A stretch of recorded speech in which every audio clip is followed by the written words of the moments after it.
خۆی بە کچە مزگەرەکەی کورد نێو دەبات. ئایرین لە ڕۆژهەڵاتەوە هاتووەتە باشووری کوردستان. دەرچووی کۆلێژی ئەندازیاری بیناسازیە.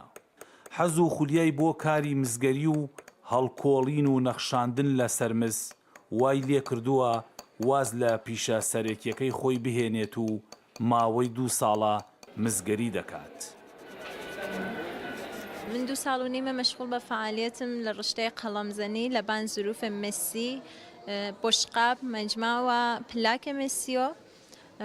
ئەم پیشە لە ئیسفەهان و مەڵایرە فێر بووگم و ئایسا لە سنە کارگام هەست و مەشغوڵ بە فعالیەتم و بیشتر تەرحەکانن تەرحگەرە گوڵ و مۆڕغ مینیاتۆر کە گشتی مەربوطە بە نەقاشی ئێرانیە لەیان خەریکم ئیستفادەکەم. ئایرین بۆ نمایشکردن و فرۆشتنی بەرهەمەکانی هاتووەتە شاری سلێمانی.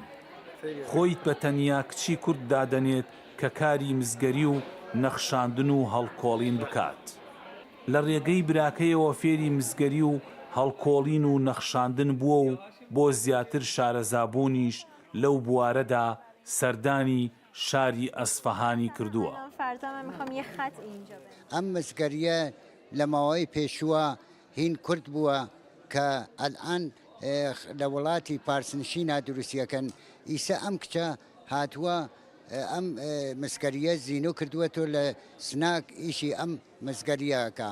مزگەری لە پێشووە ئاهاتن وەختێک کە خەریک بوون ئیشیانە کرد چەند کەسێک بوون لە سنا کە بەناوبانگ بوون ئەم کاریانە خەریک بوون ئەنجامیانەدا.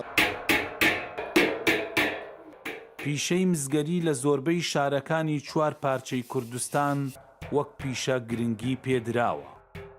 ئەوان سەرەتا بە گەڕۆکی کاریان دەکرد و دواتر لە دوکانەکانیان دانیشتەجێ بوون. بەڵام بەهۆی ئەوەی فافۆن و ستیل و تیڤاڵ بوونە جێگرەوەی مس بە تێپەڕبوونی ڕۆژگار ئەم پیشە بەرەو لە ناوچوون چووە. ڕوودا و ساڵی 2013 وەک دواهەمین مزگەری سلێمانی کارکردنی ئەم مزگەرانەی تۆمار کرد.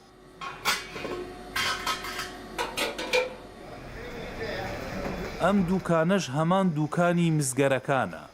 هەمان مزگەرەکانیش ئێستا کاری تێدا دەکەن، بەڵام بەکار و پیشەیەکی جیاوازتر. تاوەکو ساڵێ بەر لە ئێستا ئەم چادردرا پیشەی مزگەری دەکرد لەم دوکانەدا.